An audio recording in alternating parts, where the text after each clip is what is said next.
Malam itu, suamiku Baskara berdandan lebih necis dari biasanya. Dia berdiri di depan cermin, menyemprotkan parfum aroma kayu yang pekat dan belum pernah kucium sebelumnya. Lalu, dengan sibuknya ia memilih kemeja biru dongker baru yang baru saja kusetrika kaku sore tadi. Dia mondar-mandir di kamar, terus-menerus melirik jam tangannya. Ada raut gugup sekaligus gembira yang coba ia sembunyikan di balik senyum canggung. Aku menghentikan sejenak sinetron yang kutonton dari sofa dan menatap suamiku dengan curiga. Mau kemana rapi sekali, parfumnya juga asing.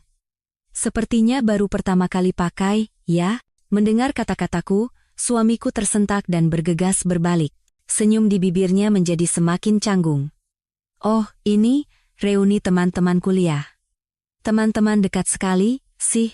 Tiba-tiba saja mereka mengabari, sudah lama tidak bertemu, jadi harus sedikit rapi, kan? Parfum ini hadiah dari teman yang baru pulang dari Prancis, jadi aku coba saja. Begitu mendengar dua kata reuni kuliah, rasanya ada duri tak kasat mata yang menusuk dadaku. Intuisi seorang wanita, sesuatu yang tidak bisa dijelaskan oleh sains, sedang berbisik bahwa ada yang tidak beres. Aku dan Baskara sudah menikah selama 5 tahun. Aku tahu seluk-beluk hubungan sosialnya. Memang benar dia punya kelompok teman akrab semasa kuliah, tetapi mereka tidak pernah sekalipun mengadakan reuni di hari kerja seperti ini. Jika memang ada pertemuan, suamiku pasti sudah memberitahuku beberapa hari sebelumnya. Aku berusaha keras menepis perasaan tidak enak ini. Jangan terlalu curiga. Mungkin aku saja yang terlalu sensitif. Aku tersenyum, bangkit, dan merapikan kerah kemeja suamiku. Oh, begitu? Kalau begitu, selamat bersenang-senang, ya? Jangan minum terlalu banyak, pasti banyak cerita kalau sudah lama tidak bertemu. Santai saja, tidak usah buru-buru pulang. Aku berakting seolah-olah aku adalah istri yang pengertian dan sepenuhnya mempercayai suamiku. Tapi entah kenapa, tenggorokanku terasa pahit saat mengucapkan kata-kata itu. Baskara tampak menghela napas lega karena aku tidak bertanya lebih jauh. Dia memelukku, tapi pelukannya terasa ringan, terburu-buru, dan sekadarnya, tidak seperti pelukannya yang hangat dan dalam seperti biasanya. Memang istriku yang terbaik. Kalau begitu, aku berangkat, ya. Tidurlah lebih awal, jangan menungguku. Begitu selesai bicara, ia mengambil kunci mobil dan dompetnya, lalu bergegas keluar pintu seolah-olah berlari. Begitu pintu terbanting menutup, senyum di wajahku pun lenyap seketika, menjadi dingin. Rumah tiba-tiba terasa kosong dan asing. Aroma parfum suamiku yang aneh masih tertinggal di udara. Segalanya terasa janggal, sama seperti dirinya saat ini. Aku terduduk lemas di sofa. Di televisi, dialog-dialog melankolis dan adegan romantis dari sinetron terus berlanjut, tapi aku tidak bisa lagi fokus. Selama 5 tahun waktu yang tidak singkat aku telah melepaskan posisi manajer tim keuangan di sebuah perusahaan multinasional yang membuat semua orang iri, dan memilih untuk diam-diam mendukungnya dari belakang, mengurus rumah tangga. Aku merawat putri kecil kami, Hana, di rumah, mengelola keuangan keluarga, dan bahkan menggunakan keahlianku untuk menangani investasi kami. Teman-temanku semua bilang aku bodoh, bahwa pengorbananku terlalu besar, tapi aku hanya menanggapinya dengan tawa. Aku percaya pengorbananku setimpal, karena aku punya Baskara, suami yang mencintaiku. Dia selalu berkata bahwa akulah hal paling berharga yang dimilikinya. Sarinah, karena kamu mengurus rumah dengan sempurna, aku bisa bekerja dengan tenang di luar. Kamu adalah penopangku yang paling kokoh. Aku mempercayai kata-kata itu dengan sepenuh hati, dengan naifnya. Tapi malam ini, penopang itu goyah hingga ke akarnya. Aku mencoba menepis pikiran-pikiran sia-sia, mengulang dalam hati bahwa aku harus mempercayai suamiku. Aku bangkit, merapikan rumah, lalu masuk ke ruang kerja untuk memeriksa kembali buku kas kami. Semuanya tertata rapi, dan pos-pos investasi terus menghasilkan keuntungan. Secara materi, hidup kami tidak kekurangan satu hal pun. Tapi, mengapa hatiku terasa begitu hampa? Saat sedang melamun, tiba-tiba telepon berdering, ayahku. Sarinah, maaf menelepon jam segini. Tapi bisakah kamu mengambilkan dokumen tender yang ayah lupa di atas meja kerja dan mengantarkannya ke kantor? Ayah besok pagi-pagi sekali harus dinas keluar kota, baru teringat sekarang. Suara ayah terdengar panik. Baik, ya. Aku segera ke sana sekarang. Aku menjawab dengan cepat. Kantor ayahku berada di wilayah yang berbeda, tetapi akan lebih cepat jika melewati jalan pintas yang membelah kawasan industri. Jalan itu biasanya sepi, tetapi aku meraih mantelku dan bergegas keluar. Yang ada di pikiranku hanyalah segera mengantarkan dokumen ayah. Saat mobilku melintasi jalan pintas yang sepi itu, di kedua sisi jalan berderet pabrik-pabrik yang sudah tutup dalam keheningan. Tiba-tiba, sebuah siluet yang familiar tertangkap mataku, membuat jantungku serasa berhenti berdetak. Di bawah cahaya lampu jalan yang kekuningan, mobil Pajero Sport hitam milik suamiku terparkir di depan sebuah motel dengan nama Norak, Motel Mawar. Dia bilang ada reuni di sebuah restoran di kawasan Senopati. Lalu mengapa mobilnya ada di sini? Hawa dingin merayap di punggungku. Dengan tangan gemetar, aku memperlambat laju mobil dan memarkirnya di sudut seberang jalan, di tempat yang tidak akan terlihat. Dari sana, aku bisa mengamati pintu masuk motel dengan jelas. Tepat pada saat itu, pintu motel terbuka. Dua bayangan keluar dari dalam, dan pada saat itu juga, duniaku runtuh. Itu Baskara. Dan dia tidak sendirian. Di sampingnya ada Mawar, teman kuliah yang sering ia sebut sebagai sahabat karibnya. Mawar mengenakan gaun merah menyala yang ketat, dengan rambut bergelombang yang indah. Dia bersandar di bahu Baskara sambil tertawa dan membisikkan sesuatu. Baskara, alih-alih mendorongnya, justru merangkul pinggangnya dengan sangat alami. Sebuah gestur mesra yang begitu kurang ajar. Mereka tidak langsung masuk ke mobil, melainkan berlama-lama di depan motel seperti sepasang kekasih yang enggan berpisah. Di dalam mobil, aku mencengkeram setir dengan kedua tangan. Buku-buku jariku memutih, air mata tidak keluar. Tidak setetes pun. Perasaan yang kurasakan saat ini bukanlah sakit, melainkan mati rasa. Segalanya menjadi kabur, telingaku berdengung. Aku telah ditipu dengan cara yang begitu klise dan kejam. Drama reuni kuliah, bisikan cinta, semuanya hanyalah akting murahan untuk menutupi dosa ini. Setelah beberapa menit, Baskara membukakan pintu penumpang untuk Mawar. Sebelum Mawar masuk, dia bahkan membungkuk dan mengecup ringan rambut Mawar. Pemandangan itu bagaikan belati terakhir yang menembus jantungku yang sudah hancur berkeping-keping. Setelah Mawar duduk, Baskara berjalan ke sisi pengemudi dan masuk ke mobil. Lalu, ia melajukan mobilnya ke arah pusat kota. Mungkin ia berencana mampir ke bar untuk minum-minum sebentar demi menciptakan alibi sebelum pulang. Bahkan setelah mobilnya menghilang dari pandangan, aku masih duduk sendirian di dalam kegelapan untuk waktu yang lama, bersama dengan kebenaran kejam yang baru saja kusaksikan. Berapa lama aku duduk diam di dalam mobil?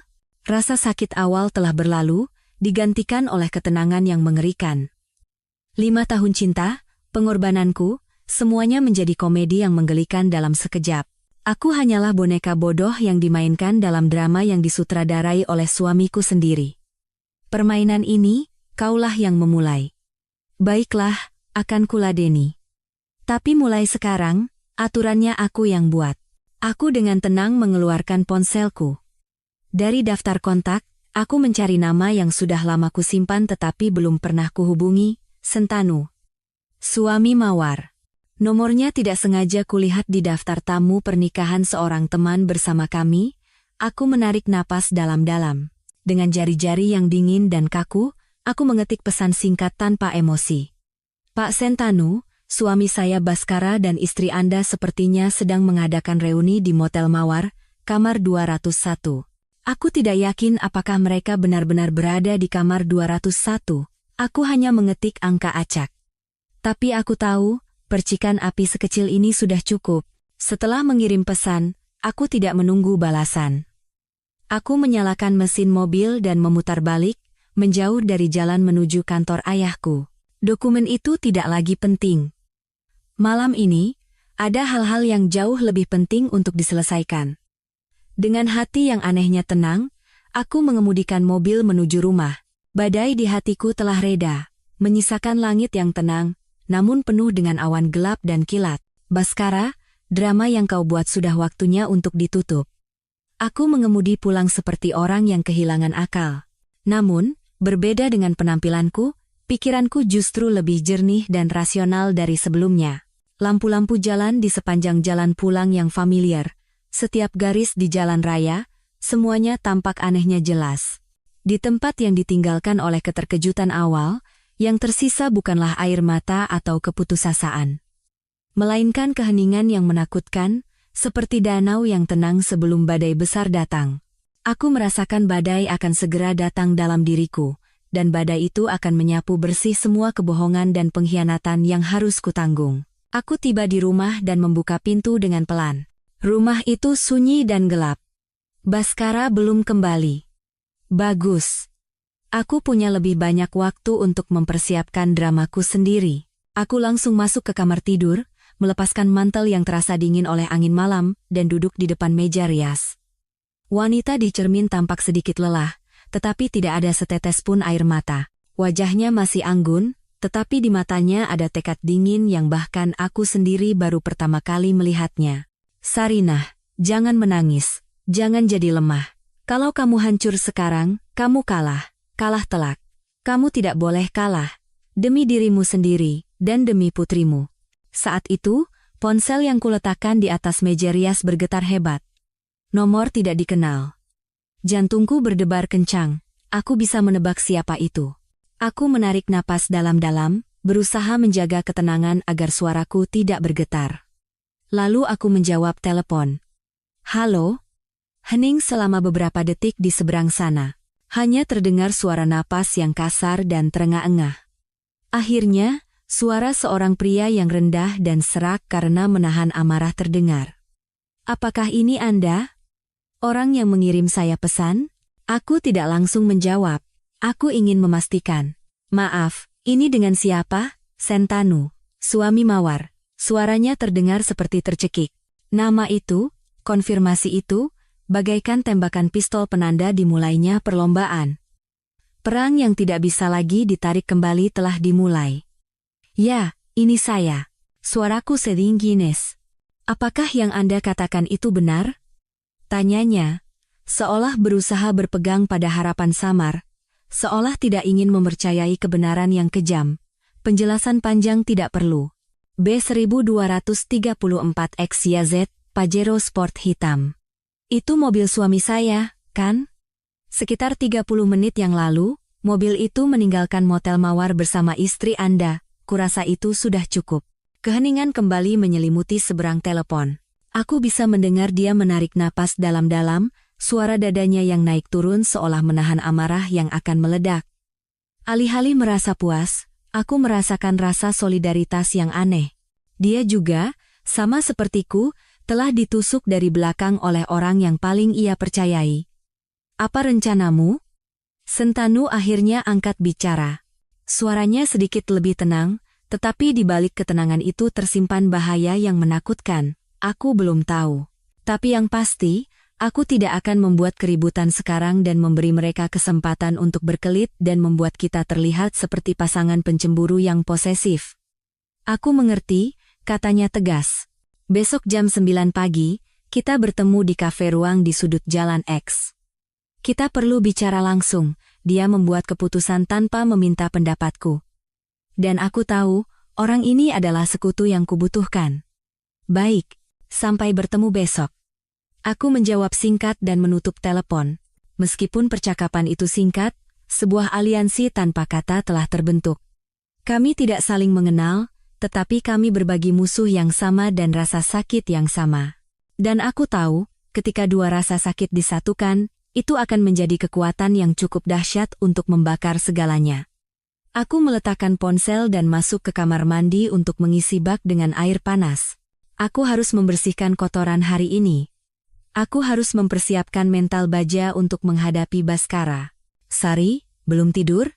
Aku keluar dari kamar mandi dengan jubah mandi dan rambut basah, sengaja menunjukkan ekspresi lelah. Aku menunggumu. Kenapa lama sekali? Sepertinya seru sekali, ya? Dia sedikit tersentak, tidak berani menatap mataku langsung. Sudah lama tidak bertemu, Teman-teman tidak mau melepaskanku. Lihat ini, aku dipaksa minum banyak sekali. Dia berpura-pura terhuyung-huyung dan mengeluarkan bau alkohol. Akting yang sempurna. Dia bahkan minum di suatu tempat untuk menciptakan alibi. Aku tersenyum. Senyum yang di matanya pasti terlihat sangat manis. Oh ya, pasti lelah sekali. Mau kubuatkan teh madu hangat? Melihatku tidak curiga sama sekali, dia tampak lega. Tidak usah, tidak apa-apa. Aku mau langsung mandi dan tidur. Kamu tidur duluan saja. Dia menyelesaikan kalimatnya dan bergegas masuk ke kamar mandi. Aku berdiri menatap punggungnya. Senyum di bibirku lenyap, digantikan oleh tatapan dingin. Aktingmu bagus sekali, Baskara. Tapi kamu tidak tahu, kan? Bahwa dramaku baru saja dimulai. Dan dalam drama itu, peranmu adalah menjadi protagonis dalam tragedi yang paling menyedihkan. Aku berbaring di tempat tidur, berpura-pura tidur, tetapi di dalam kepalaku, aku merencanakan dengan cermat rencana untuk esok hari. Pertemuan dengan Sentanu akan menentukan segalanya. Apa yang harus kami lakukan? Dari mana kami harus memulai? Ribuan pertanyaan muncul di benakku. Malam ini akan menjadi malam yang sangat panjang. Malam di mana seorang istri yang penurut dan baik hati berubah menjadi musuh yang menakutkan. Dia tidak akan pernah tahu. Saat dia tidur nyenyak di sampingnya, istri yang selama ini ia remehkan sedang menajamkan senjatanya, mempersiapkan perang di mana dia pasti akan menjadi pihak yang kalah. Hidupnya, kariernya, semua yang ia banggakan, akan segera menjadi abu. Keesokan paginya, aku bangun lebih awal dari biasanya. Sinar matahari pagi masuk melalui jendela, tetapi tidak mampu mencairkan dingin di hatiku. Baskara masih tertidur lelap. Wajahnya saat tidur tampak begitu damai dan polos. Siapa yang bisa membayangkan di balik penampilan yang tampan dan mapan itu tersembunyi hati yang penuh kebohongan dan jiwa yang penuh perhitungan? Aku menatapnya. Tidak ada lagi cinta, tidak ada lagi rasa sakit. Yang tersisa hanyalah rasa jijik. Aku diam-diam turun dari tempat tidur dan memilih setelan kantor berwarna abu-abu, warna monokrom seperti suasana hatiku saat ini. Aku hanya merias wajah tipis, cukup untuk menutupi lingkaran hitam di bawah mata, karena tidak bisa tidur semalaman. Ini kulakukan untuk menunjukkan citra yang profesional dan dingin. Aku harus menunjukkan pada Sentanu bahwa aku bukanlah wanita lemah yang hanya bisa meratapi pengkhianatan. Aku adalah sekutu dan mitra yang rasional dan kuat, yang bisa menemaninya hingga akhir perang ini. Saat aku hendak meninggalkan rumah, Baskara terbangun dengan mata mengantuk. Dia menguap, meregangkan tubuh, dan berkata dengan suara serak, "Sudah mau berangkat, iya?" "Ada rapat penting hari ini," jawabku tenang, tanpa menatapnya. "Oke. Hati-hati di jalan. Nanti malam kita makan di luar, ya?" Sebagai permintaan maaf karena kemarin pulang telat, aku yang traktir. Dia masih berakting sebagai suami yang perhatian. "Nanti ku kabari." Aku berangkat.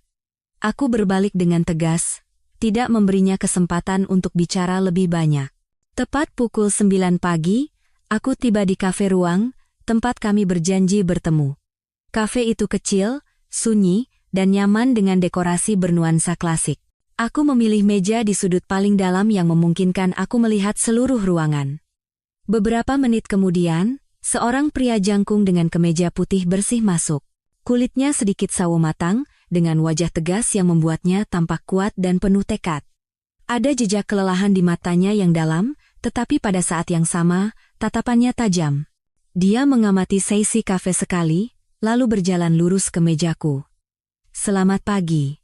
Saya Sentanu," katanya dengan suara rendah dan sedikit serak. Aku berdiri dan mengulurkan tangan. "Sarinah." Jabat tangan kami tidak mengandung basa-basi sosial. Hanya ada pemahaman diam-diam. Kami adalah orang dewasa yang tidak perlu membuang waktu dengan pembukaan yang tidak perlu. Setelah memesan 2 cangkir kopi hitam tanpa gula, Sentanu langsung ke pokok permasalahan. "Sudah saya periksa. Istri saya bilang semalam dia bertemu klien di wilayah lain," katanya sambil perlahan mengaduk kopinya yang pekat. "Kebohongan yang kikuk. Suami saya bilang dia pergi ke reuni kuliah," tambahku. Kami saling menatap. Senyum getir muncul di bibir kami berdua. Pengkhianatan telah mendekatkan dua orang asing ini dengan cara yang tidak diinginkan siapapun. Apa Anda punya perkiraan sudah berapa lama mereka berhubungan? Tanya Sentanu dengan tatapan yang seolah menembus diriku. Saya tidak tahu. Semalam adalah pertama kalinya saya melihat dengan mata kepala sendiri, tapi intuisi saya mengatakan sudah cukup lama. Aku menceritakan kepadanya tentang perilaku mencurigakan Baskara yang semakin sering belakangan ini, perjalanan dinas mendadak, telepon-telepon rahasia. Sentanu mendengarkan tanpa berkata-kata. Wajahnya semakin mengeras. Setelah ceritaku selesai, dia menghela napas berat. Mawar. Wanita itu tidak sederhana, Bu Sarinah. Dia mulai bercerita tentang istrinya. Melalui ceritanya, terungkap sosok Mawar yang sangat berbeda dari yang ku kenal. Dia bukan lagi teman polos yang diceritakan Baskara. Kami sudah menikah 6 tahun, punya 1 anak laki-laki. Saya bekerja di bidang konstruksi, jadi saya tidak banyak di rumah karena harus mengikuti proyek. Mawar mengelola toko online kecil dari rumah. Tidak terlalu kaya, tapi cukuplah untuk hidup. Dia menyesap kopinya sejenak sebelum melanjutkan. Tapi wanita itu tidak pernah puas, selalu membandingkan diri dengan orang lain, selalu iri. Terutama pada Anda, Bu Sarinah. Aku terkejut mendengar kata-kata itu. Saya? Kenapa saya? Sentanu tersenyum getir. Suami Anda, Baskara, adalah cinta pertama Mawar semasa kuliah. Katanya mereka saling mencintai dengan sangat dalam. Tapi mereka putus karena keluarga Baskara menentang, menganggap keluarga Mawar tidak sepadan. Setelah itu, ketika Baskara menikah dengan Anda, yang cantik, kompeten, dan berasal dari keluarga baik-baik, Mawar menganggapnya sebagai penghinaan besar. Dia pikir posisi itu seharusnya miliknya. Dia selalu berusaha membuktikan bahwa dia hidup lebih baik dan lebih bahagia dari Anda. Sekarang semuanya masuk akal. Mengapa Mawar mengincar Baskara dan keluargaku? Ini bukan sekadar nostalgia cinta lama. Ini adalah obsesi yang dibutakan oleh kecemburuan, iri hati, dan dendam. Dia ingin merebut kembali apa yang menurutnya telah kurampas darinya. Jadi ini bukan sekadar perselingkuhan biasa, gumamku. Bukan, kata Sentanu tegas. Ini adalah konspirasi yang diperhitungkan dengan cermat. Dan saya yakin ini tidak akan berhenti pada masalah perasaan saja. Mawar adalah wanita yang sangat realistis dan ambisius.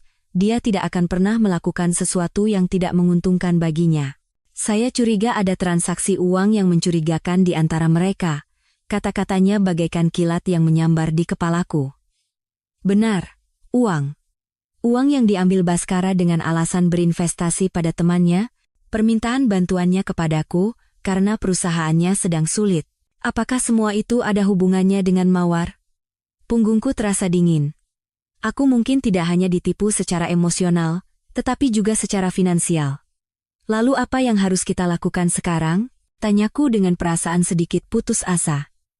Kalau kita bongkar sekarang, mereka akan berkelit. Mawar akan menangis dan berkata dia ditipu oleh Baskara, bahwa dialah korbannya. Baskara juga pasti akan mengarang cerita yang masuk akal. Akhirnya, kita hanya akan dianggap sebagai pasangan yang pencemburu dan egois. Analisis Sentanu sangat akurat. Baskara yang kukenal adalah seorang ahli berbohong. Lalu, apa rencanamu? Aku menatap matanya, menunggu alternatif. Sentanu meletakkan cangkir kopinya, tatapannya menjadi tajam dan penuh tekad. Kita tidak akan melakukan apa-apa. Setidaknya untuk saat ini, kita akan berakting seolah-olah tidak tahu apa-apa. Tapi di belakang, kita akan mengumpulkan bukti satu persatu, sampai mereka tidak bisa lagi berkelit. Kita akan membuat mereka jatuh ke dalam perangkap yang mereka gali sendiri. Dan pada saat yang paling tidak mereka duga, tepat saat mereka sedang mabuk kemenangan, kita akan membalikkan keadaan. Kita akan membuat mereka kehilangan segalanya yang mereka miliki. Semuanya, Bu Sarinah. Suaranya dingin, tetapi bebannya sangat berat. Aku melihat dalam matanya yang membara, tekad dan rencana balas dendam yang kejam. Aku tahu jalan ini tidak akan mudah. Ini akan membutuhkan kesabaran, ketenangan, dan hati baja. Tapi aku tidak punya pilihan lain. Saya setuju. Suaraku juga menjadi tegas. Sentanu mengangguk. Senyum sinis tersungging di bibirnya. Kita mulai dari hal yang paling mereka remehkan. yaitu dari Anda, Bu Sarinah. Anda seorang ahli akuntansi yang hebat, kan? Mulailah dari angka. Uang tidak pernah berbohong. Pertemuan selesai, kami berpisah seolah-olah orang asing. Tapi sebuah aliansi yang ditempa di atas pengkhianatan dan dibakar oleh rasa keadilan telah terbentuk. Aku tidak pulang ke rumah. Aku butuh tempat yang tenang untuk memulai penyelidikanku sendiri. Dalam drama ini, aku harus memerankan peran istri yang naif dengan sempurna. Tapi di belakang punggungnya, aku akan menjadi detektif, akuntan, dan pemburu yang dengan sabar menunggu mangsanya menunjukkan celah. Setelah bertemu Sentanu, aku tidak langsung pulang. Aku mengemudikan mobil ke sebuah kafe buku yang tenang, tempat yang selalu kucari saat butuh konsentrasi. Aku butuh ruang sendiri untuk menata informasi yang kacau dan memulai langkah pertama dari rencana yang diusulkan Sentanu, investigasi aliran dana. Aku membuka laptop dan masuk ke internet banking.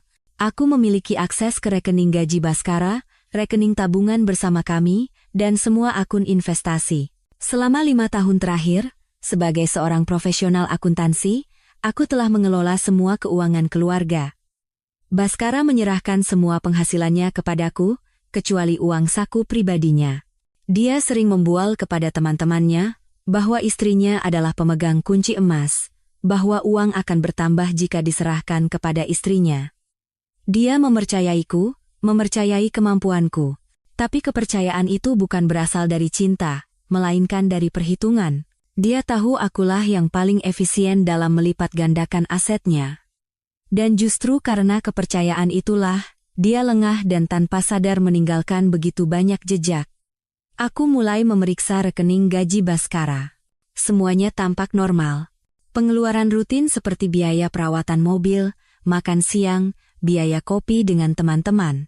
Tapi kemudian, beberapa transaksi transfer dengan keterangan pinjaman atau pembayaran atas nama Pak Honggo menarik perhatianku. Aku mengerutkan kening. Aku belum pernah mendengar nama itu dari Baskara. Aku melanjutkan dengan memeriksa rekening tabungan bersama, tempat sebagian besar aset kami disimpan. Jantungku mulai berdebar kencang saat melihat angkanya. Sekitar 6 bulan yang lalu, sejumlah besar uang, 500 juta, ditarik. Keterangan transaksinya adalah penarikan tunai untuk investasi bisnis. Aku terpaku. Investasi bisnis? Baskara tidak pernah mendiskusikan rencana bisnis apapun denganku. Dia selalu mengatakan pekerjaan kantor sudah terlalu berat sehingga dia tidak ingin mengambil risiko lagi. Selain itu, mengapa dia tidak mengatakan sepatah kata pun kepadaku saat berinvestasi dengan jumlah sebesar ini? Dengan tangan gemetar, aku menggulir ke bawah, dan kejutan lain menghantamku. 3 bulan yang lalu, 300 juta lagi lenyap. Kali ini, keterangan transaksinya lebih mencurigakan, transfer ke mitra bisnis sesuai permintaan. Mitra apa? Permintaan apa? Mengapa aku sama sekali tidak tahu tentang semua ini? Rasanya seperti dipukul keras di ulu hati. 800 juta. Bukan jumlah yang sedikit, itu adalah tabungan keluarga kami, hasil keringat dan usahaku menabung dan berhemat selama bertahun-tahun. Aku mengurangi pengeluaran pribadiku, menolak liburan ke luar negeri atau tas bermerek yang dibanggakan teman-temanku.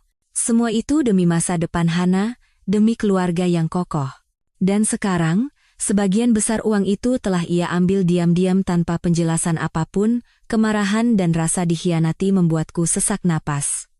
Aku terlalu bodoh, terlalu buta. Aku percaya pada topeng suami yang mencintai istrinya dan pekerja keras yang ia ciptakan. Ternyata, saat aku berhemat di rumah, menghitung setiap rupiah, dia menggunakan uangku, uang keluarga kami, untuk tujuan gelap. Aku menarik napas dalam-dalam, menekan amarahku. Ini bukan saatnya untuk marah.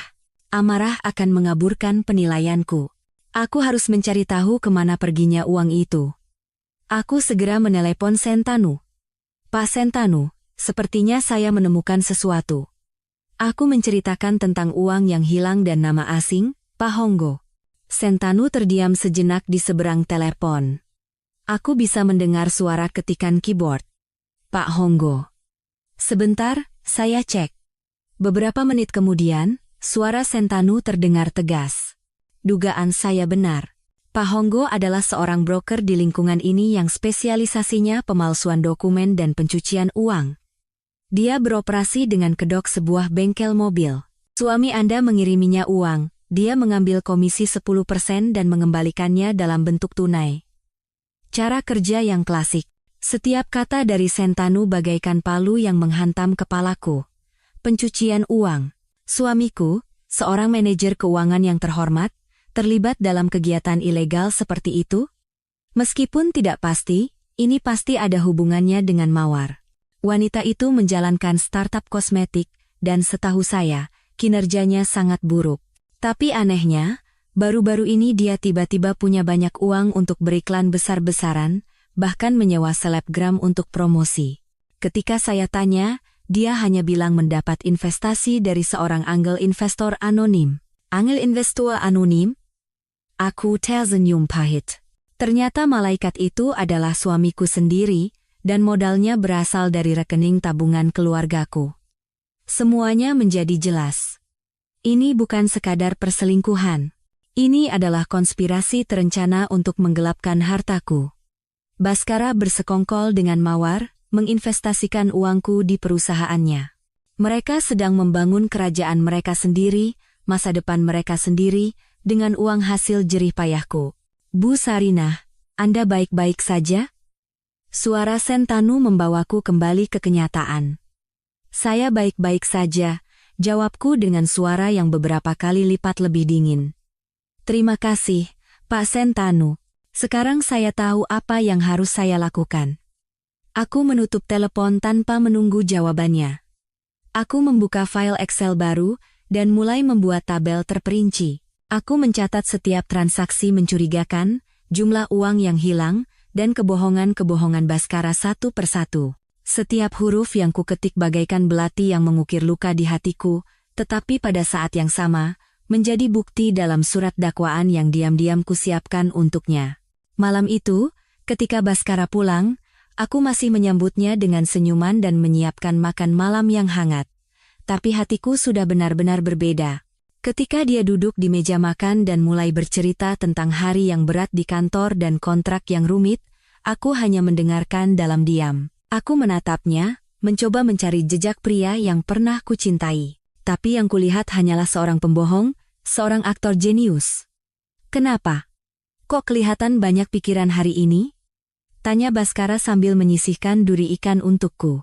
Cuma sedikit lelah, jawabku sambil memaksakan senyum.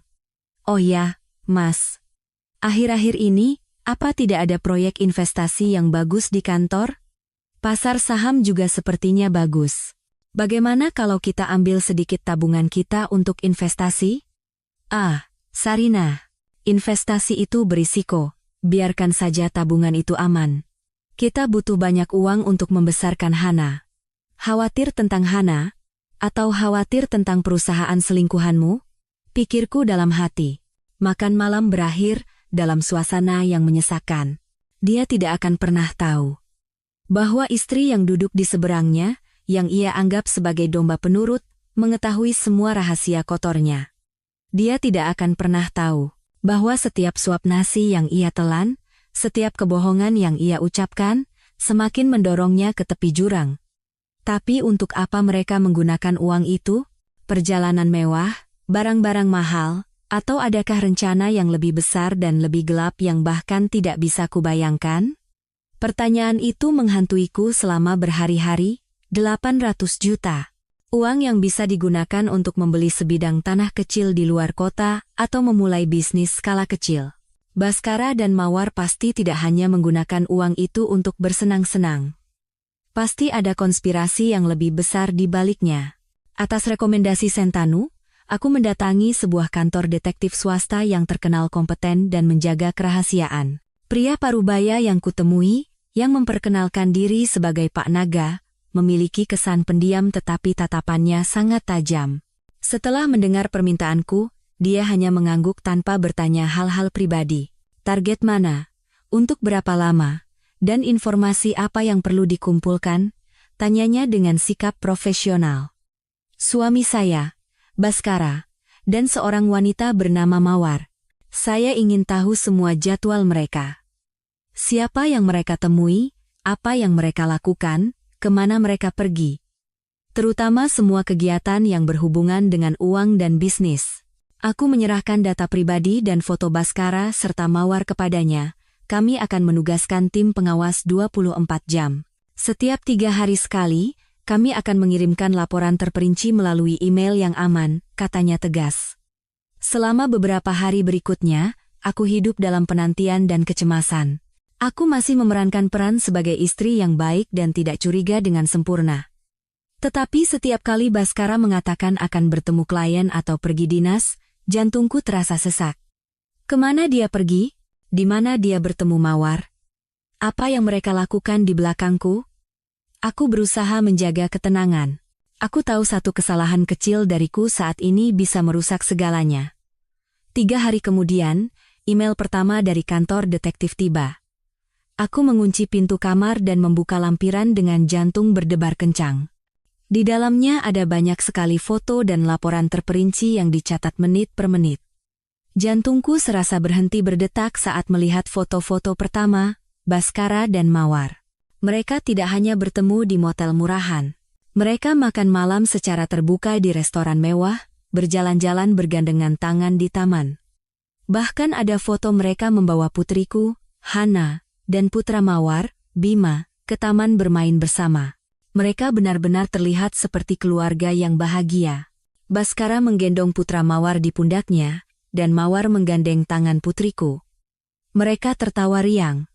Putriku, Hana, juga tampak sangat akrab dengan Mawar. Rasa mual membuncah saat melihat foto-foto itu. Dia tidak hanya mengkhianatiku, tetapi juga mencoba merebut posisiku dalam kehidupan putriku. Dia menggunakan kepolosan seorang anak sebagai tameng untuk menutupi dosanya. Tapi itu bukan yang paling mengerikan. Saat aku menggulir laporan ke bawah, ada informasi yang membuatku merinding. Menurut laporan, Bhaskara dan Mawar tidak hanya berkencan. Mereka mengunjungi sebuah kantor hukum bersama, dan setelah itu, mereka juga mampir ke sebuah bank besar. Dan yang lebih mengerikan, mereka beberapa kali mengunjungi sebuah kota baru di pinggiran Jakarta, sebuah kawasan yang sedang menjual kafling untuk perumahan klaster. Mereka bertemu dengan staf pemasaran, memeriksa denah, dan bahkan telah membayar uang tanda jadi untuk sebuah kafling di lokasi yang sangat bagus. Tanah senilai miliaran rupiah. Sekarang jelas, 800 juta itu hanyalah sebagian kecil. Mereka sedang membangun masa depan baru, rumah baru bersama. Tepat di atas tanah yang dibeli dengan uangku. Setelah mereka berhasil menggelapkan cukup uang dariku, mereka berencana meninggalkan segalanya dan melarikan diri untuk memulai hidup baru, meninggalkanku di tengah puing-puing. Konspirasi ini jauh lebih kejam dan licik dari yang kubayangkan. Mereka tidak hanya menginginkan uang. Mereka ingin merebut segalanya dariku, suami, anak, harta, dan masa depan. Aku menundukkan kepala di atas meja, bahuku bergetar. Aku tidak menangis. Tetapi kemarahan yang dingin mendidih di dalam pembuluh darahku. Aku telah memberikan masa mudaku, karierku, dan hatiku kepada seorang pria, dan sebagai imbalannya, aku menerima pengkhianatan yang tidak termaafkan. Aku segera mengirimkan laporan ini kepada Sentanu. Beberapa menit kemudian, telepon darinya berdering. Suaranya juga dipenuhi amarah. Dasar bajingan. Beraninya perempuan sialan itu melakukan ini di belakang kita. Tenang, kataku dengan suara yang anehnya tenang. Marah tidak akan menyelesaikan apa-apa. Kita harus tahu persis apa rencana mereka. Rencananya sudah jelas, teriak Sentanu. Mereka mau menggelapkan harta. Bhaskara akan mencari cara untuk memeras lebih banyak uang darimu, dan Mawar, perempuan itu, pasti sedang mencari cara untuk menyerahkan aset bersama kita kepada bajingan itu. Benar, kataku.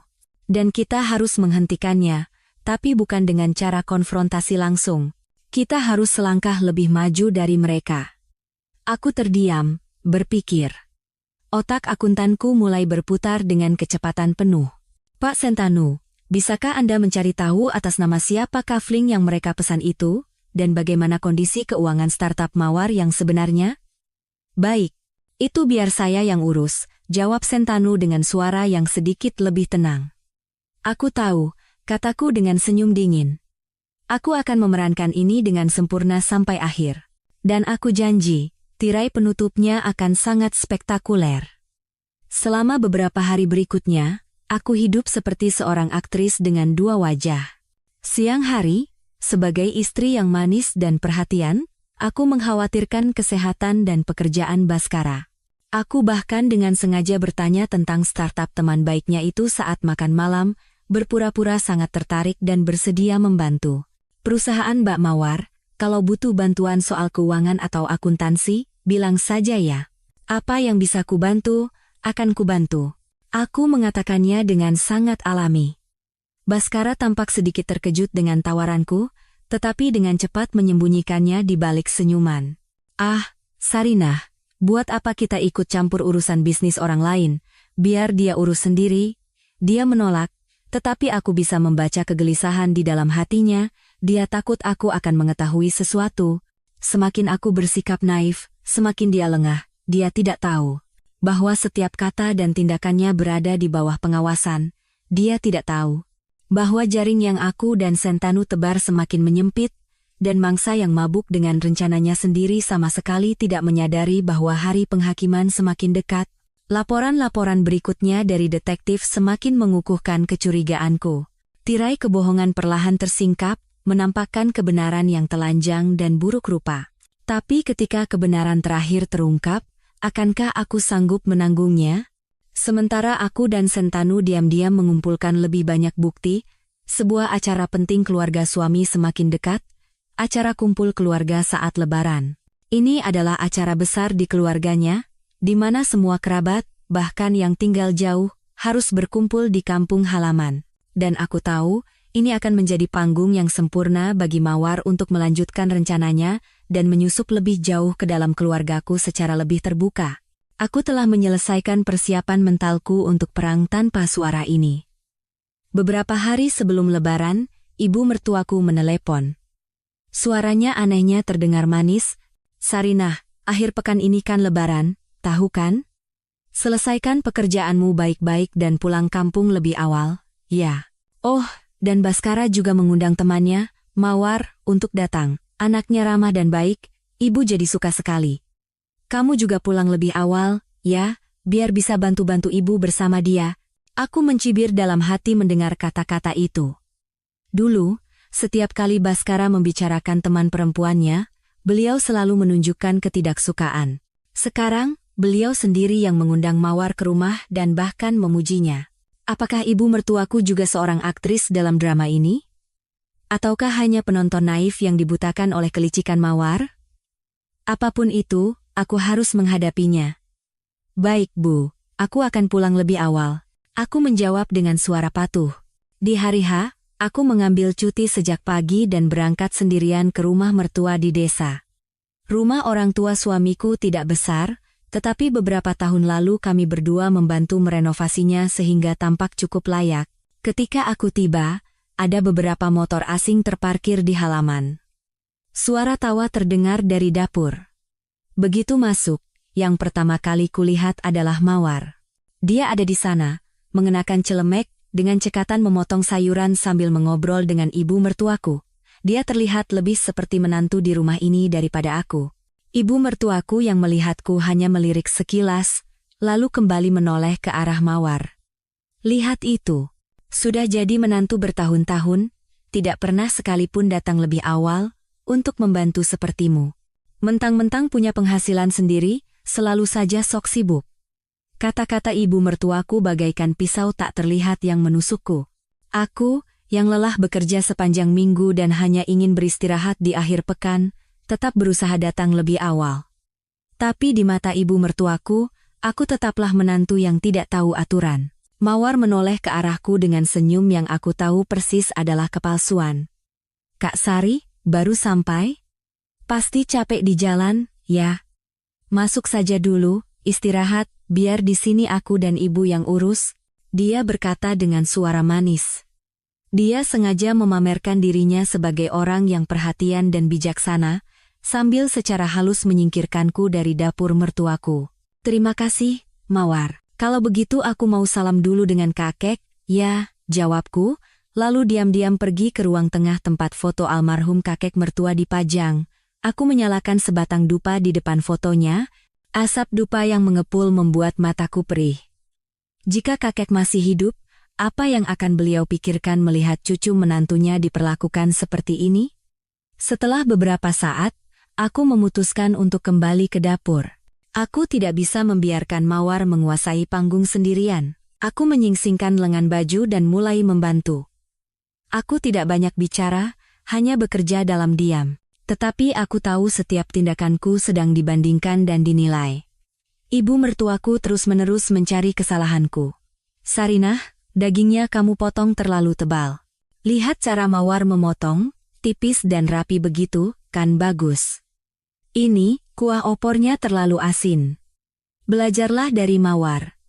Dia pintar sekali mengatur bumbu, semua orang memujinya. Setiap kali ibu mertuaku berkomentar, Mawar akan menyela, berpura-pura membelaku. Ibu, Kak Sari kan tidak terbiasa kerja di dapur. Nanti juga lama-lama terbiasa. Terdengar seperti membelaku, tetapi sebenarnya itu adalah kata-kata yang semakin merendahkanku dan menonjolkan citraku sebagai menantu yang tidak becus. Aku hanya diam. Tanganku terus bergerak. Tetapi hatiku terasa terbakar. Hidangan lebaran telah siap, dan seluruh rumah, dari ruang tamu hingga teras belakang, dipenuhi oleh kerabat. Baskara, sebagai cucu laki-laki tertua, duduk di meja utama bersama para tetua. Ibu mertuaku dengan licik menempatkan Mawar tepat di samping Baskara, posisi yang seharusnya menjadi tempatku, dan aku disuruh duduk di sudut meja belakang bersama anak-anak yang berisik. Penempatan tempat duduk ini begitu jelas dan terang-terangan. Dia ingin mempermalukanku di depan semua kerabat. Aku melihat Baskara. Dia tidak mengajukan keberatan apapun melihat situasi ini. Dia duduk dengan tenang, sesekali tersenyum dan mengambilkan lauk untuk Mawar. Seolah-olah mereka adalah pasangan suami istri. Aku tidak bisa menelan satu suap pun makanan. Tenggorokanku tercekat. Aku hanya bisa menyaksikan mereka memainkan drama keluarga bahagia. Dalam drama itu, aku adalah eksistensi yang tidak perlu, duri dalam daging. Aku mendengar bisik-bisik di sekitarku. Istrinya Baskara kelihatannya baik, tapi sepertinya tidak akur dengan mertuanya. Namanya juga orang kota, tidak biasa dengan urusan desa. Lihat teman Baskara yang itu. Cantik, ramah. Seharusnya Baskara menikah dengan dia saja. Meskipun berbisik, semua kata-kata itu terdengar di telingaku. Kata-kata itu bagaikan jarum yang menusuk harga diriku yang terluka. Aku berpura-pura tidak mendengar, berpura-pura menyuapi putriku sambil menundukkan kepala. Tapi aku tahu aku tidak bisa menahannya lebih lama lagi. Rasanya akan meledak. Tepat pada saat itu, ibu mertuaku, yang baru saja selesai berkeliling menyapa tamu, bangkit dan berdeham, menarik perhatian semua orang. Hari ini, di hari yang fitri ini, karena semua keluarga sudah berkumpul, ibu mau bicara sebentar. Semua orang terdiam dan menatapnya. Dia menyapu pandangannya ke seluruh meja, berhenti sejenak padaku, lalu melewatiku. Keluarga kita ini banyak rezekinya. Anakku, Baskara, walaupun tidak hebat-hebat amat, tapi punya pekerjaan yang stabil. Dan dia punya teman yang cantik, pintar, dan berbakti seperti Mawar ini, rajin sekali membantu di dapur. Kadang-kadang ibu berpikir, alangkah baiknya kalau Mawar saja yang jadi menantuku. Kata-katanya bagaikan bom yang jatuh di tengah meja makan. Seluruh rumah membeku. Semua mata tertuju padaku. Tatapan iba, tatapan puas, tatapan penasaran. Mawar berpura-pura malu dan menundukkan kepala, tapi aku melihat dengan jelas sudut bibirnya membentuk senyum kemenangan. Baskara tampak panik dan tersenyum canggung. Ibu, bicara apa sih? Semua orang sedang makan, tapi suaranya terlalu lemah untuk meredakan situasi. Aku membeku di tempat. Dia tidak lagi menjaga citranya. Di depan semua kerabat, dia secara terbuka menghinaku dan menyangkal keberadaanku. Dia menekanku agar aku mundur dengan sendirinya. Air mata hendak tumpah, tetapi aku cepat-cepat menyekanya. Aku tidak akan menangis. Menangis sekarang hanya akan membuat mereka semakin sombong. Aku menarik napas dalam-dalam dan perlahan bangkit dari tempat dudukku. Sekali lagi, semua mata tertuju padaku. Aku tidak menatap ibu mertuaku, tidak juga Baskara. Aku menatap lurus ke arah semua orang dan berkata dengan suara yang tidak keras tetapi jelas.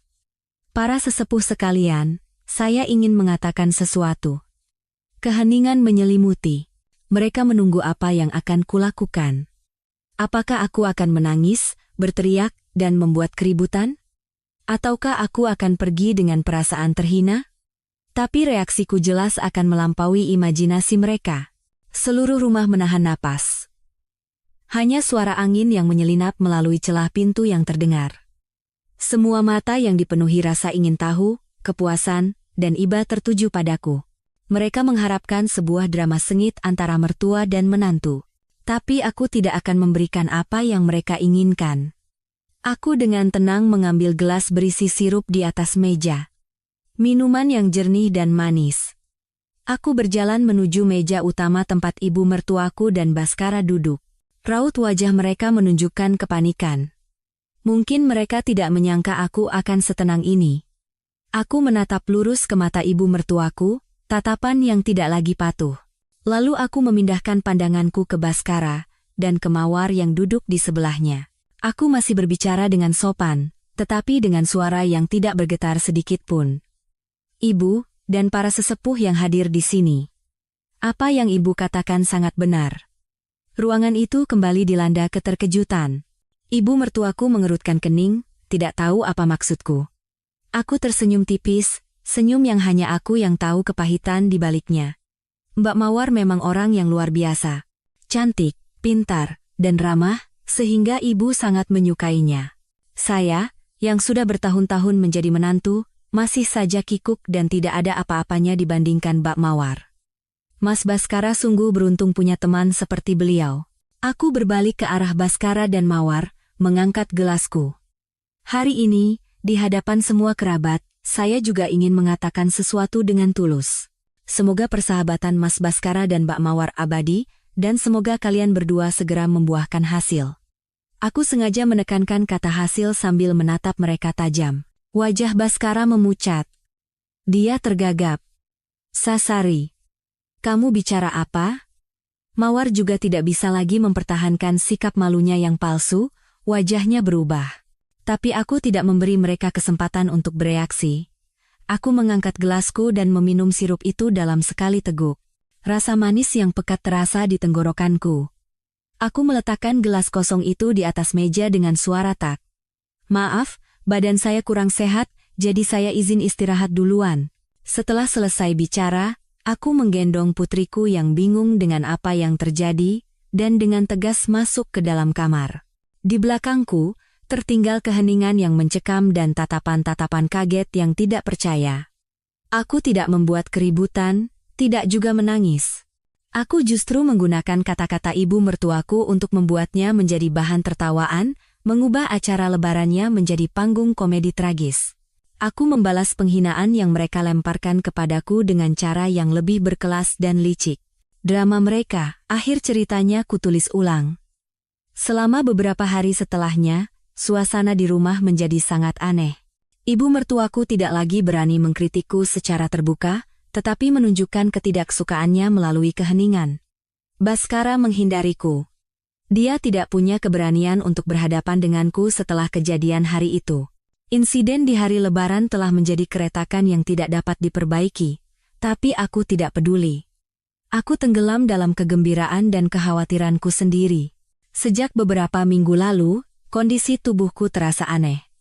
Lelah, mual, dan siklus menstruasiku terlambat cukup lama.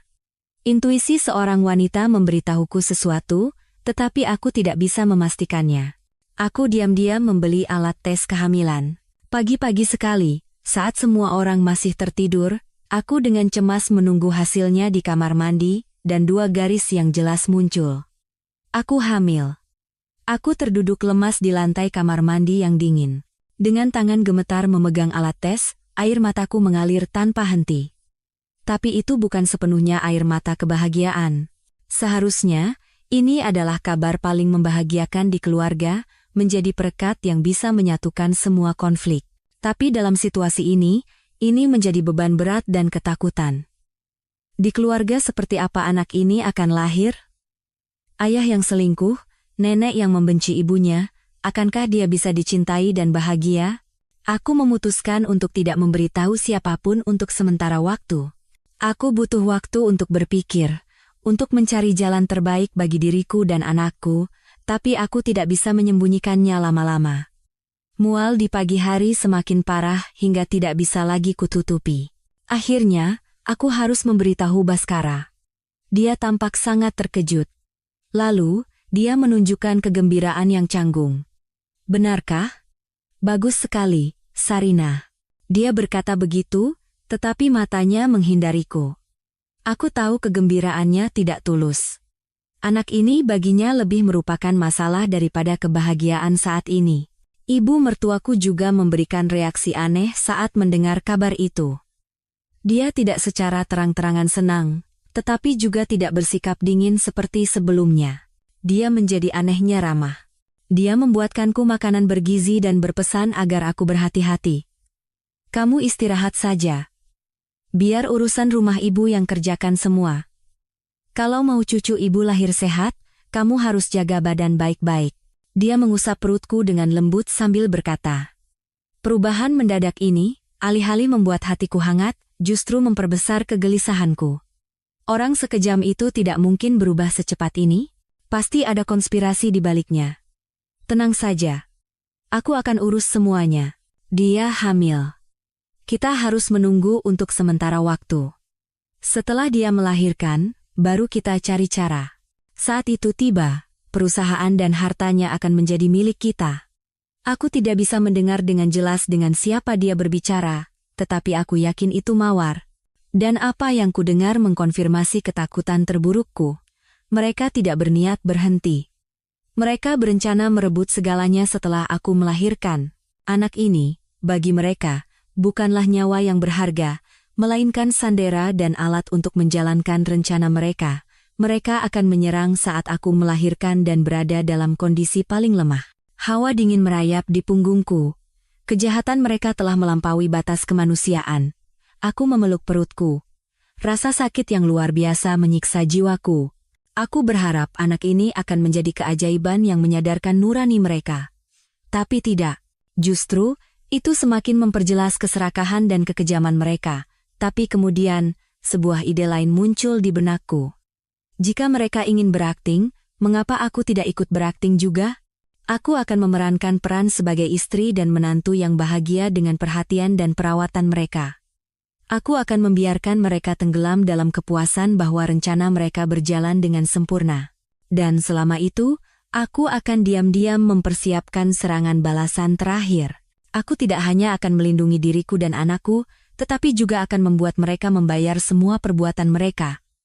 Namun, kejutan tidak berhenti di situ. Beberapa hari kemudian, saat merapikan ruang kerja Baskara, aku tidak sengaja menemukan sebuah map yang tersembunyi jauh di dalam rak buku. Karena penasaran, aku membukanya. Di dalamnya, ada laporan transaksi dari sebuah rekening tabungan yang sama sekali tidak kuketahui. Dan saat melihat saldo terakhirnya, aku membeku, 2,5 miliar. Jumlah yang sangat besar. Tapi bukan hanya itu yang membuatku terkejut.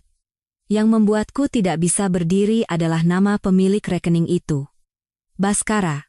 Dan di sebelahnya, sebagai pemilik bersama, tertulis nama Mawar. Mereka punya rekening bersama, tapi yang lebih kejam adalah saat aku membalik halaman berikutnya.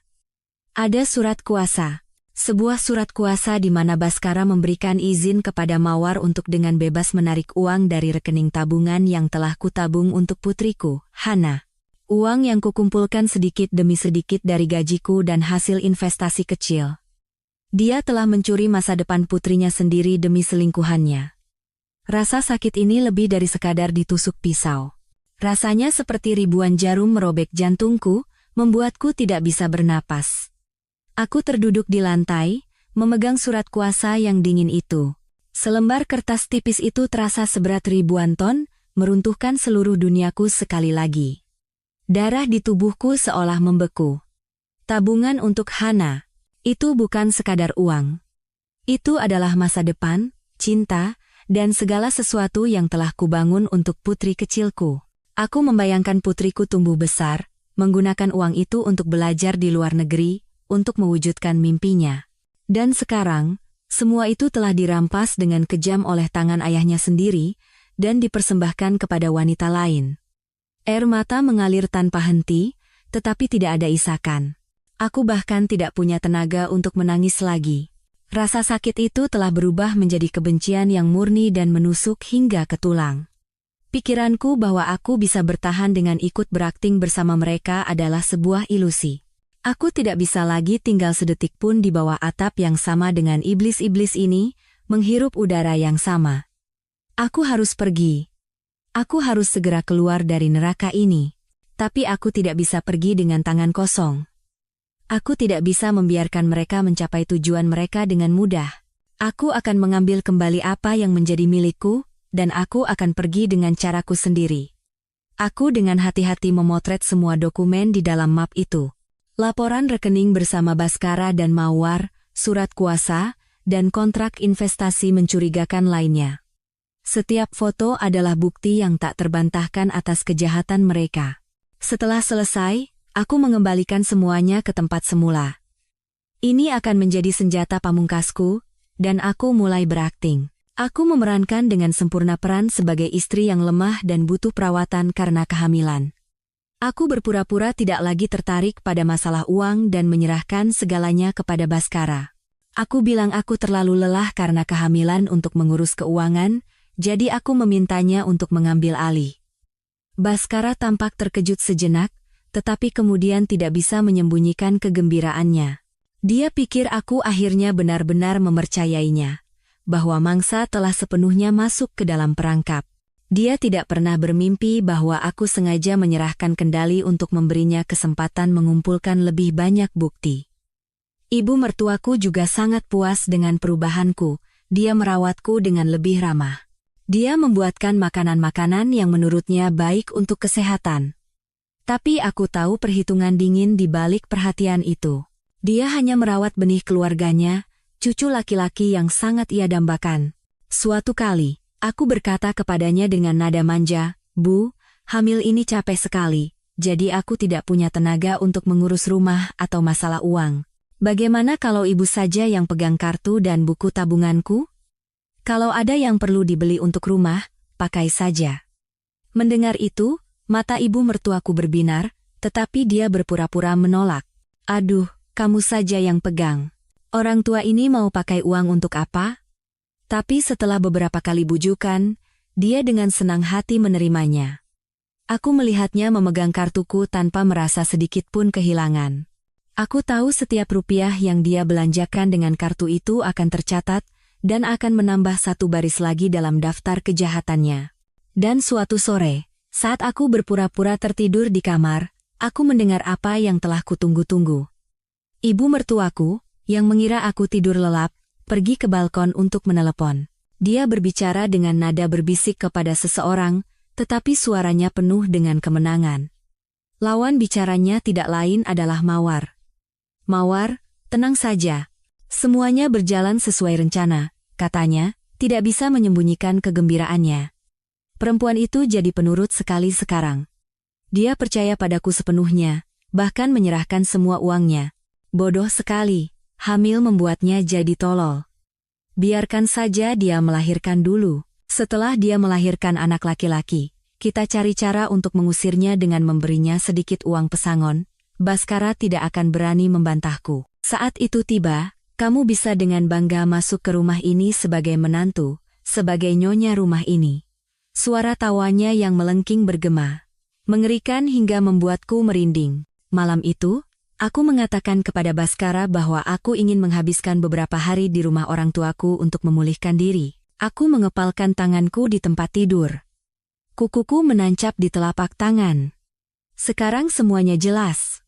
Ibu mertuaku tidak hanya tahu, dia adalah dalangnya, orang yang mengendalikan segalanya dari belakang. Dia bersekongkol dengan selingkuhan putranya untuk mencelakai menantunya sendiri. Kejahatannya melampaui imajinasiku.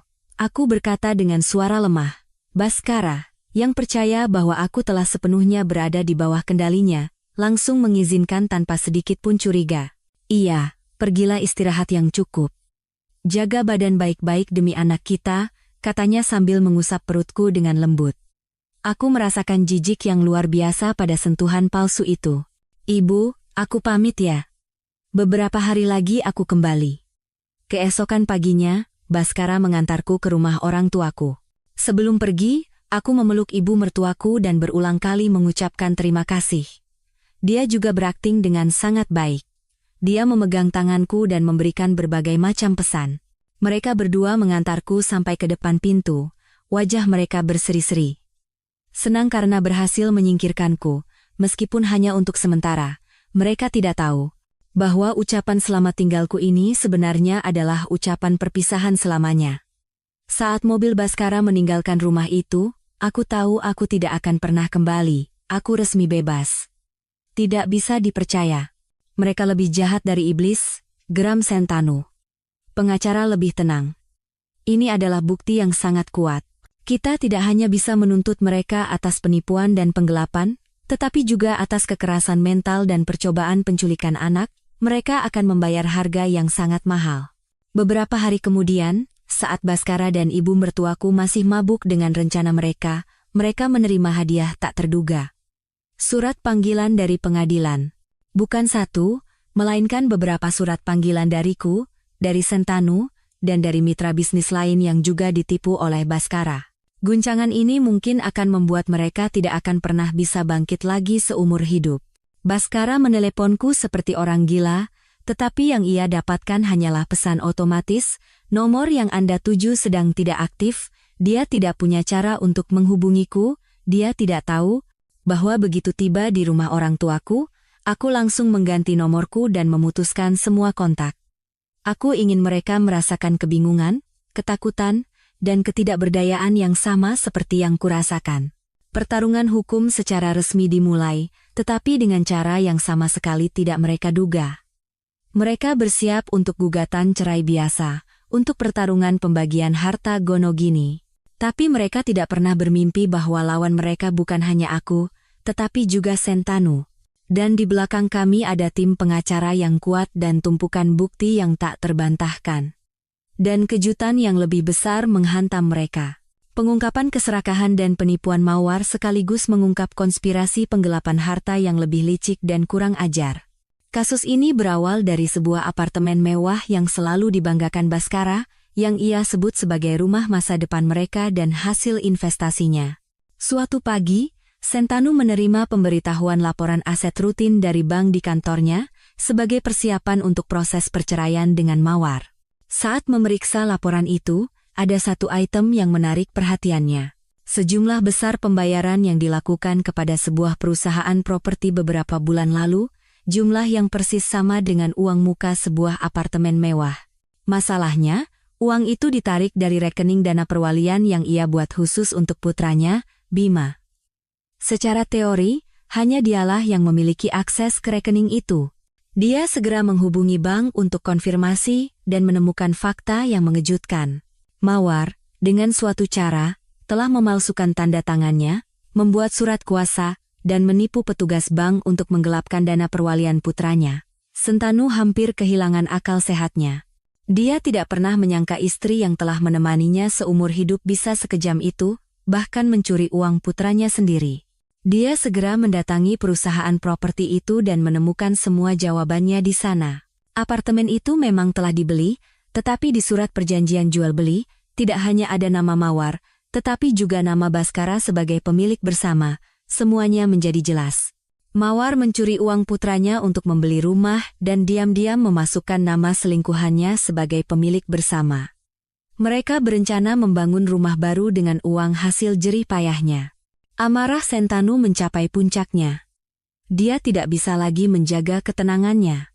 Dia meneleponku dan berkata dengan suara bergetar karena marah, "Bu Sarinah, saya baru saja menemukan fakta yang luar biasa. Kita harus segera bertemu."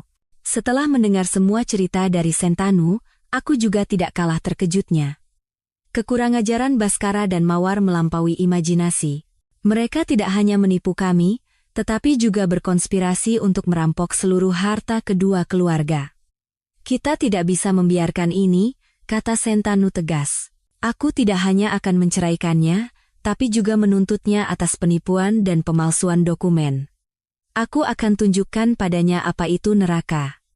Tunggu dulu, Pak Sentanu, cegahku. Kalau kita ribut sekarang, mereka akan waspada. Mereka mungkin akan mencoba menjual apartemen itu. Saya punya rencana lain. Mataku berkilat dingin. Mereka ingin rumah baru, kan? Baiklah.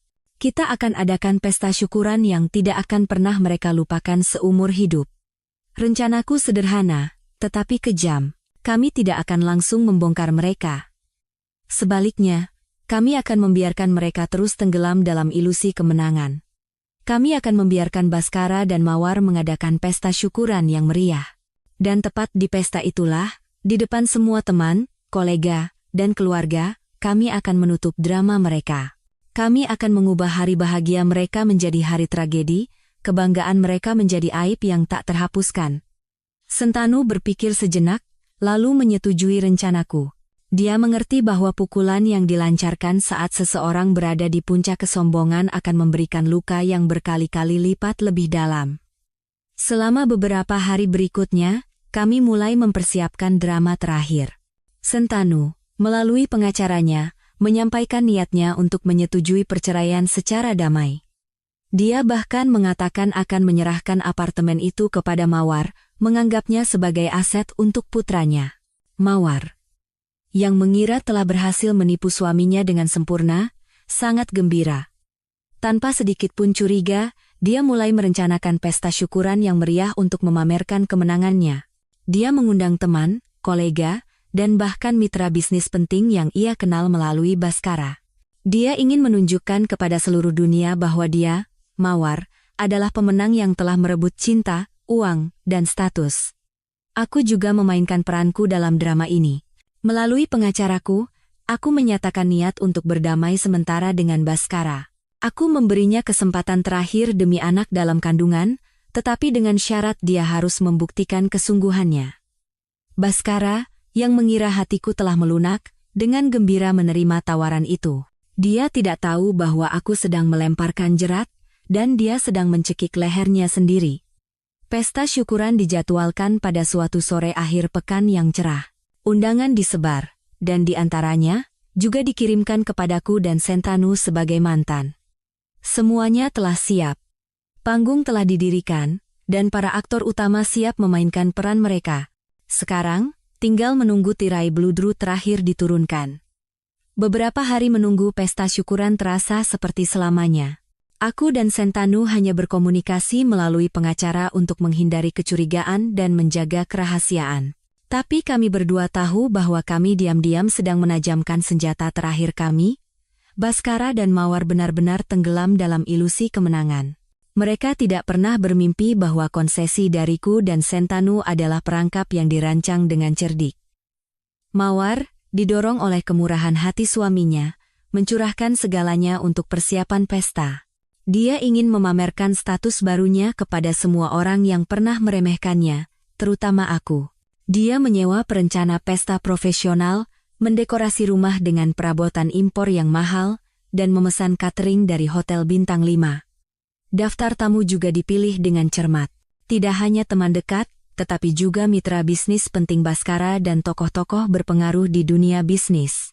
Dia ingin menjadikan pesta ini sebagai panggung debut untuk meresmikan hubungannya dengan Baskara, sekaligus sebagai ajang pamer kesuksesan dan kekayaan mereka. Baskara juga sama sombongnya, dia percaya telah menangani semuanya dengan lancar. Dia menipu istri, mendapatkan selingkuhan, dan akan segera memulai kehidupan baru yang sempurna. Kemanapun dia pergi, dia membual tentang apartemen barunya dan investasinya yang sukses. Dia bahkan dengan kurang ajar meneleponku dan berkata dengan suara penuh kesombongan, "Sarinah, akhir pekan ini ada pesta syukuran, datang ya untuk memberi selamat. Lagi pula kita akan segera berdamai, kan? Kamu datang dan tunjukkan kepada orang-orang bahwa keluarga kita masih bahagia." Aku merasa mual mendengar kata-kata itu.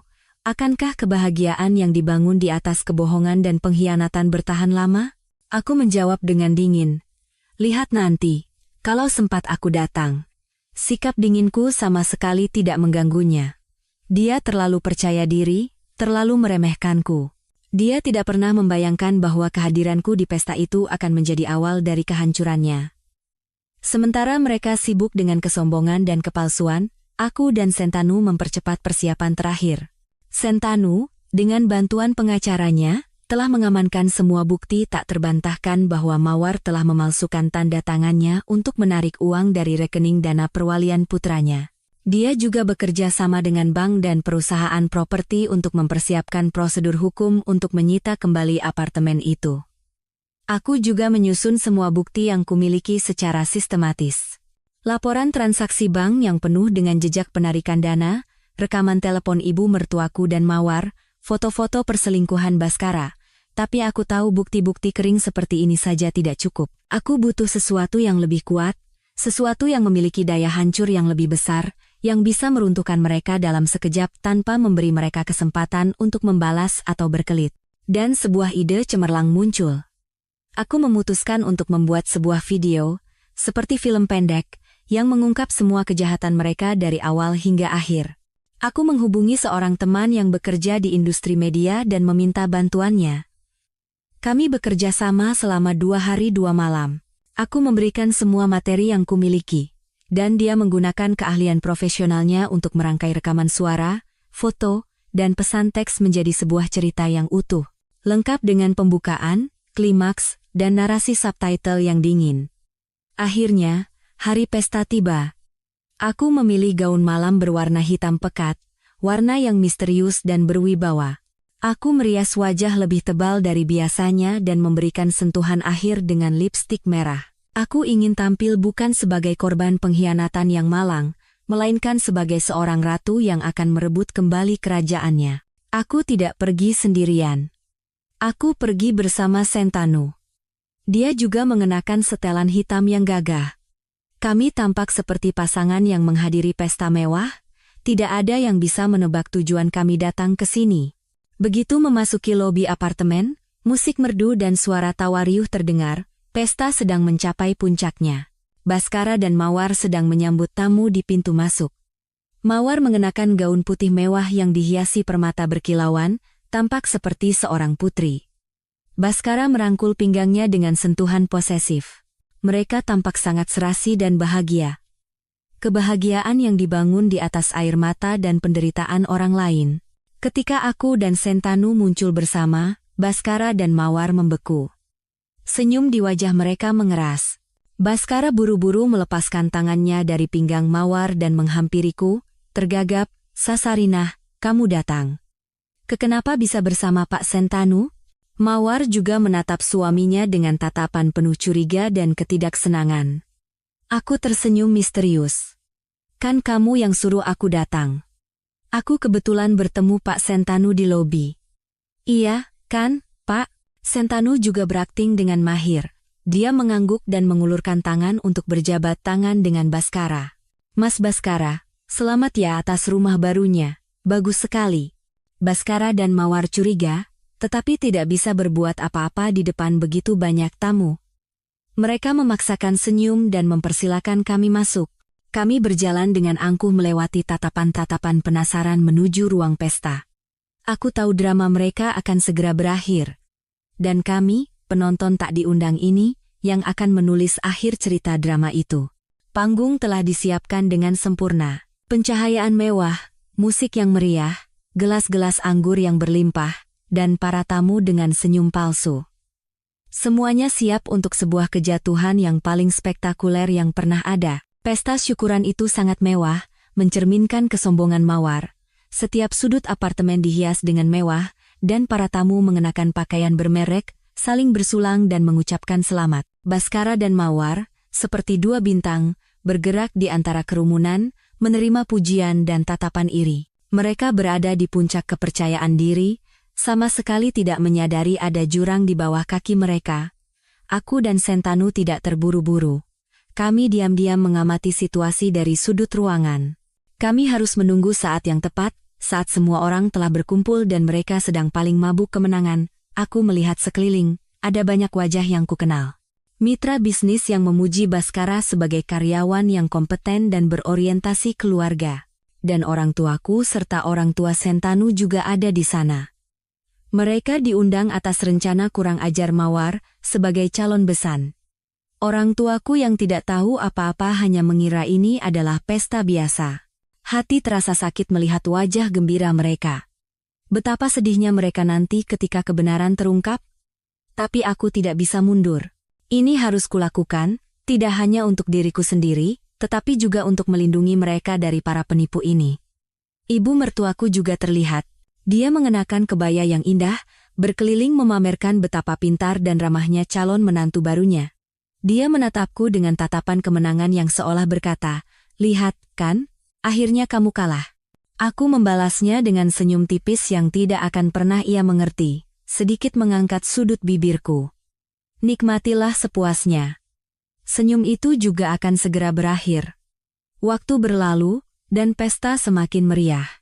Setelah selesai menyapa para tamu, Baskara naik ke panggung kecil yang disiapkan di tengah ruang tamu dan mengambil mikrofon. Sorotan lampu menyorotnya, membuatnya tampak semakin gagah dan tampan. Saya ucapkan terima kasih yang tulus kepada semua tamu terhormat, teman-teman, dan keluarga yang telah hadir di sini. Ia memulai pidatonya dengan suara yang hangat dan meyakinkan.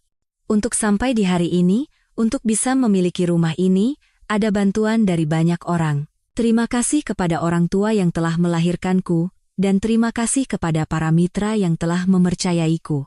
Dia berhenti sejenak dan mengalihkan pandangannya ke Mawar, yang menatapnya dengan kekaguman dari bawah panggung. Dan secara khusus, saya ingin berterima kasih kepada seorang wanita luar biasa yang selalu mendukung saya dan memberikan inspirasi tak terbatas, yaitu Mawar. Sorak-sorai dan tepuk tangan membahana. Mawar, berpura-pura terharu, menutup mulutnya dan tersenyum bahagia. Drama cinta mereka sempurna. Tapi Baskara melakukan sesuatu yang tidak kuduga. Dia berbalik dan menatap ke sudut tempatku berdiri. Dan tentu saja, saya tidak bisa tidak berterima kasih kepada istri saya, Sarina. Meskipun belakangan ini ada sedikit kesalahpahaman di antara kami, dia selalu menjadi istri yang bijaksana dan ibu yang baik. "Terima kasih telah selalu menjadi penopangku yang kokoh," kata-katanya bagaikan belati yang menusuk jantungku. Sampai saat ini pun, dia masih bisa mengucapkan kebohongan keji seperti itu. Dia ingin menampilkan dirinya sebagai pria yang mulia dan setia. Seolah-olah dia adalah pria berjiwa besar yang tidak melupakan jasa mantan istrinya meskipun akan segera mencampakkannya. Dia ingin menggunakanku sebagai latar belakang untuk citra sempurnanya. Rasa jijik di dalam diriku mencapai puncaknya. Aku tahu waktunya telah tiba. Aku tidak bisa menunggu lebih lama lagi. Aku memberi isyarat kepada Sentanu. Dia mengangguk, diam-diam mengeluarkan ponselnya dan mengirim pesan ke temanku yang berada di ruang kontrol suara dan pencahayaan. Tepat setelah ucapan terima kasih Baskara selesai, dan sebelum tepuk tangan mereda, layar besar di belakangnya, yang tadinya menampilkan foto-foto mewah apartemen tiba-tiba menjadi gelap. Para tamu mulai berbisik, mengira ada masalah teknis. Baskara juga menoleh ke belakang dengan ekspresi bingung. Dan dalam keheningan dan rasa ingin tahu semua orang, layar kembali menyala. Tapi kali ini, bukan foto apartemen, melainkan sebuah video. Musik latarnya merdu dan romantis, tetapi gambar di layar sangat kontras dan kejam. Itulah bom yang telah kusiapkan. Drama mereka telah berakhir, sekarang, saatnya dramaku dimulai. Aku berdiri di sudut, melipat tangan, dan diam-diam mengamati. Jantungku berdebar kencang, bukan karena takut, tetapi karena kegembiraan. Balas dendam termanis yang telah lama kunantikan akhirnya akan dimulai. Aku sangat menantikan bagaimana wajah Baskara dan Mawar akan berubah dari keterkejutan dan kebingungan menjadi ketakutan dan keputusasaan. Video dimulai dengan sangat lembut dan romantis. Di layar besar, foto-foto bahagia keluarga kami ditampilkan. Foto-foto di tempat liburan, di pesta ulang tahun, potret aku, Baskara, dan putri kami Hana yang sedang tertawa bersama. Narasi yang hangat dan manis mengalir. Dulu, saya percaya bahwa saya adalah wanita paling bahagia di dunia. Saya punya suami yang mencintai saya dan seorang putri yang cantik. Saya mengorbankan segalanya untuk keluarga yang saya yakini sebagai surga saya. Para tamu mendengarkan dengan tenang. Baskara dan Mawar masih tampak bingung. Mungkin mereka mengira ini adalah hadiah kejutan yang kusiapkan sebagai tanda perdamaian. Ibu mertuaku bahkan tersenyum puas. Tapi tiba-tiba, musik berubah. Melodi yang manis berubah menjadi suasana yang tegang dan tidak menyenangkan. Gambar di layar juga berubah. Bukan lagi momen bahagia, melainkan rekaman CCTV dari Motel Mawar. Kualitas gambarnya tidak jernih, tetapi cukup untuk mengenali Baskara dan Mawar yang saling berpelukan saat masuk ke dalam. Narasi juga menjadi sedingin es. Lalu suatu hari, surga saya runtuh. Suami yang saya percayai dengan sepenuh hati berbohong akan pergi ke reuni kuliah, dan ternyata bernostalgia dengan sahabat karibnya di tempat seperti ini. Para tamu mulai berbisik-bisik. Suara-suara dan tatapan kaget tertuju pada Baskara dan Mawar. Senyum di wajah mereka mengeras. Baskara menatap layar dengan tajam. Wajahnya pucat pasi. Mawar buru-buru menundukkan kepala, tidak berani menatap siapapun. Ibu mertuaku juga membeku. Video terus berlanjut tanpa memberi mereka kesempatan untuk pulih. Adegan mereka makan malam sambil bergandengan tangan, adegan mereka melihat-lihat tanah, dan pesan-pesan mesra mereka memenuhi layar. Kangen banget, istri di rumah bikin capek. Aku juga. Semoga kita bisa cepat bersama, tidak sembunyi-sembunyi begini lagi. Suara yang membacakan pesan itu bukan suaraku, melainkan suara orang ketiga yang tanpa emosi, membuatnya terdengar lebih objektif dan telanjang. Keributan di antara para tamu semakin besar. Mitra bisnis Baskara mulai menatapnya dengan pandangan berbeda. Ada yang menggelengkan kepala, ada yang berbisik-bisik. Orang tuaku dan orang tua Sentanu yang duduk di kursi kehormatan, ekspresi gembira mereka berubah menjadi kaget dan marah. Ayahku memegang erat tangan ibuku, berusaha menenangkannya. Tapi klimaks drama belum tiba. Layar berubah, dan wajah ibu mertuaku muncul. Dan rekaman teleponnya dengan Mawar terdengar dengan jelas. Mawar, tenang saja. Perempuan itu jadi penurut sekali sekarang. Biarkan saja dia melahirkan dulu. Setelah dia melahirkan anak laki-laki, kita cari cara untuk mengusirnya dengan memberinya sedikit uang pesangon. Saat itu tiba, kamu bisa dengan bangga masuk ke rumah ini sebagai menantu. Jika bukti perselingkuhan sebelumnya hanya menimbulkan keributan, rekaman telepon ini benar-benar menyebabkan gempa bumi. Orang-orang tidak bisa mempercayai telinga mereka. Seorang ibu mertua bersekongkol dengan selingkuhan putranya untuk mencelakai menantunya yang sedang mengandung darah dagingnya sendiri? Ruangan itu diselimuti keheningan yang menakutkan. Dan kemudian, umpatan dan tatapan penuh penghinaan tertuju pada ibu mertuaku. Ya Tuhan, tidak bisa dipercaya. Lebih rendah dari binatang. Bagaimana bisa ada orang sejahat itu?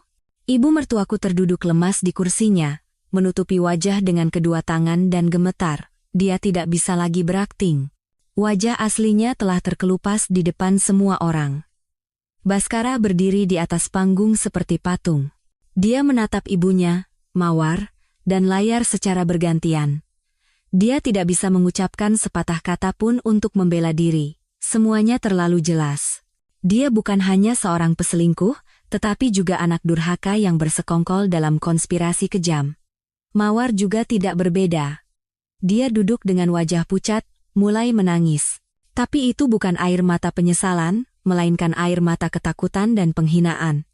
Rencananya, impiannya untuk menjadi nyonya rumah, semuanya hancur berkeping-keping.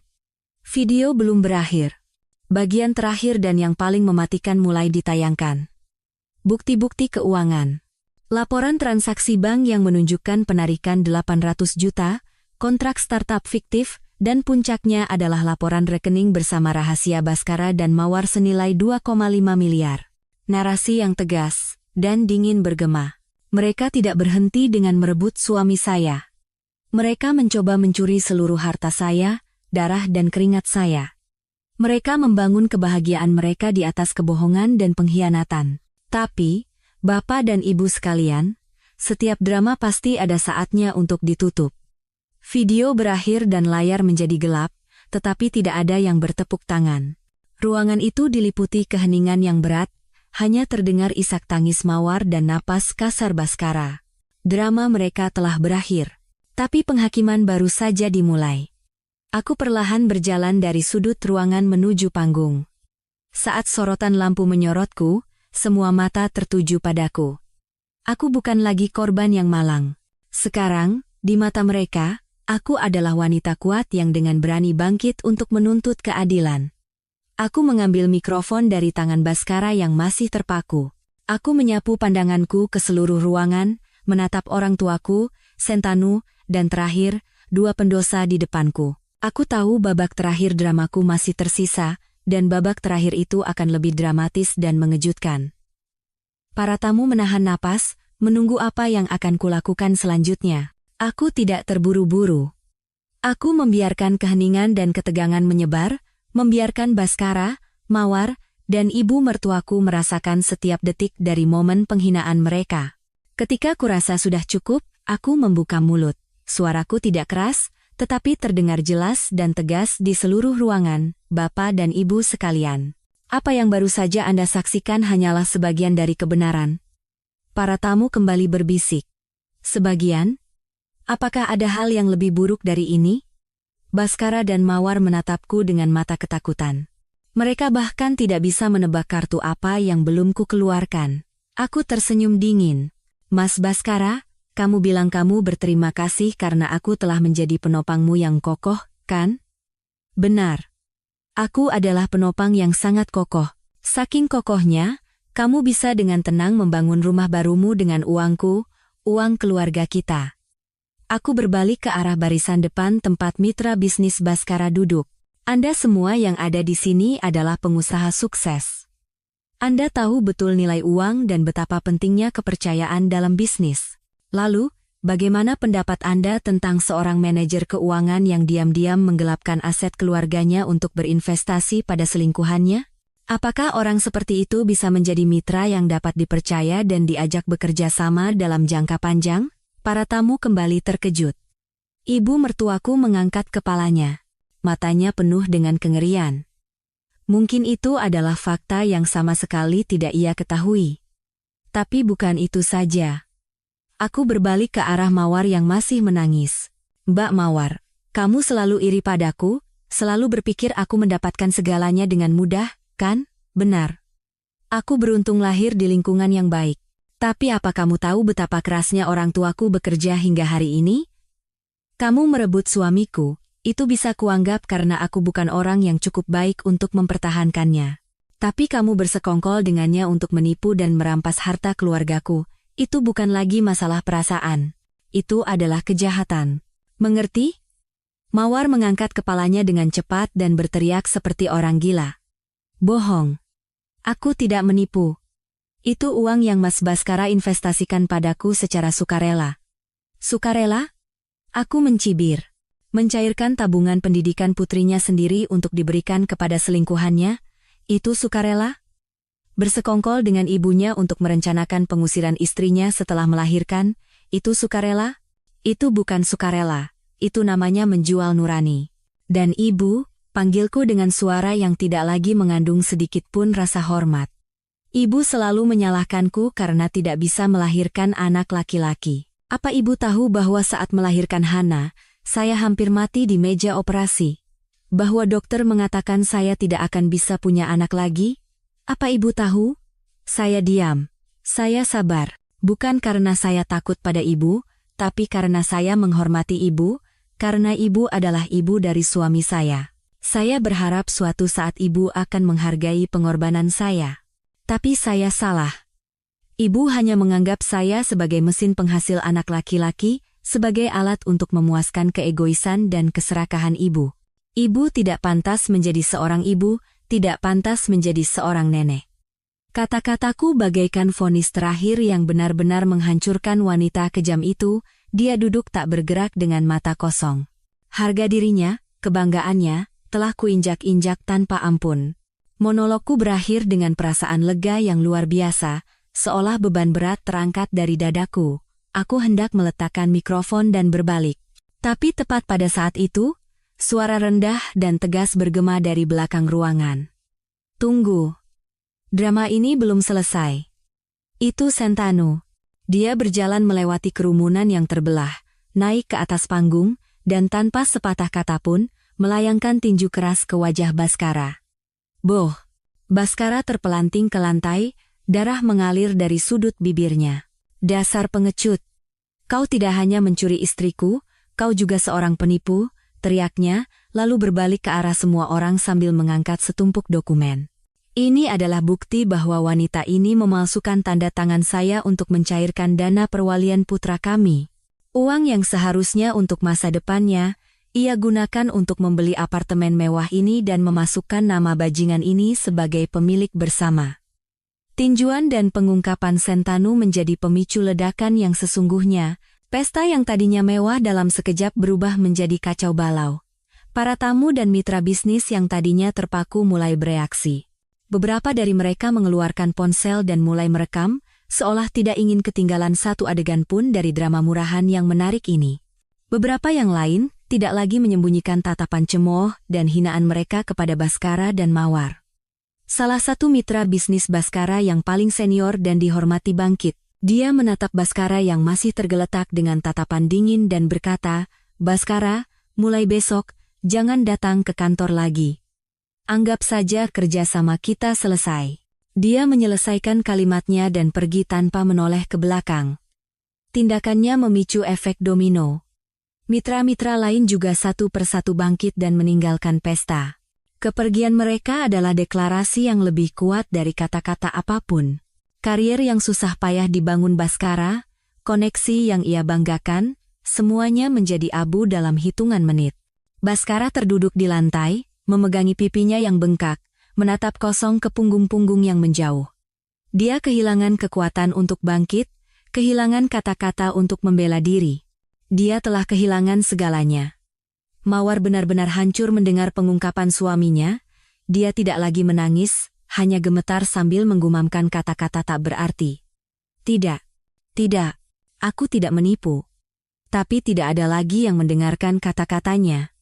Orang tua Sentanu, yang telah memahami seluruh situasi, tidak bisa menahan amarah mereka. Ayahnya, yang biasanya tampak lembut, berjalan ke depan Mawar dan menunjuknya dengan tangan gemetar. "Nak, bagaimana bisa kamu melakukan perbuatan terkutuk seperti ini? Apakah kamu ini manusia?" Ibunya menutupi wajah dan terisak. Aib dan rasa malu ini pasti lebih menyakitkan daripada pengkhianatan itu sendiri. Keluargaku juga tidak tinggal diam. Ayahku, yang sejak awal berusaha menjaga ketenangannya, datang ke sisiku dan memelukku erat. "Maafkan ayah, Sarinah. Ayah tidak bisa melindungimu." Ibuku berjalan ke arah ibu mertuaku yang duduk termangu dan menatap wajah wanita kejam itu lekat-lekat, berkata dengan suara bergetar karena marah. "Anda juga seorang ibu, bagaimana bisa Anda melakukan ini pada menantu dan cucu Anda sendiri? Apa Anda tidak punya hati nurani?" Ibu mertuaku tidak menjawab. Dia seolah telah menjadi batu. Di tengah kekacauan, Sentanu meredakan amarahnya dan kembali tenang. Dia mengeluarkan ponselnya dan menekan sebuah nomor. "Halo? Polsek X? Saya ingin melaporkan kasus penipuan dan penggelapan dana yang terorganisir." "Ya. Alamatnya di Gedung Z, Unit Y. Targetnya adalah Mawar dan Baskara." Dua kata polisi bergema seperti vonis mati yang membungkam semua keributan. Baskara dan Mawar mengangkat kepala mereka dengan cepat. Mata mereka dipenuhi ketakutan yang luar biasa.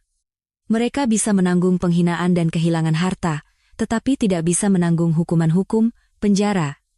"Jangan, Mas Sentanu, kumohon," teriak Mawar sambil merangkak dan memeluk kaki suaminya. "Aku salah, aku yang salah. Kumohon maafkan aku sekali ini saja," pikirkan Bima. "Justru karena aku memikirkan Bima, aku melakukan ini," kata Sentanu dingin, melepaskan tangannya. "Aku tidak bisa membiarkan putraku tumbuh di bawah asuhan penipu sepertimu." Baskara juga terhuyung-huyung bangkit dan berlutut di depan Sentanu, memohon, "Pak Sentanu, saya yang salah, semuanya salah saya. Pukul saya, maki saya, tidak apa-apa.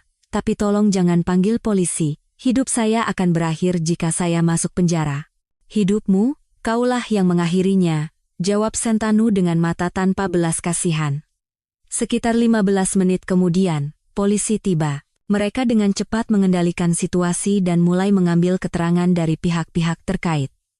Baskara, Mawar, dan bahkan ibu mertuaku, semuanya dibawa ke kantor polisi untuk diperiksa. Saat digiring oleh polisi, Baskara melewatiku. Dia menatapku. Di matanya tidak ada lagi amarah.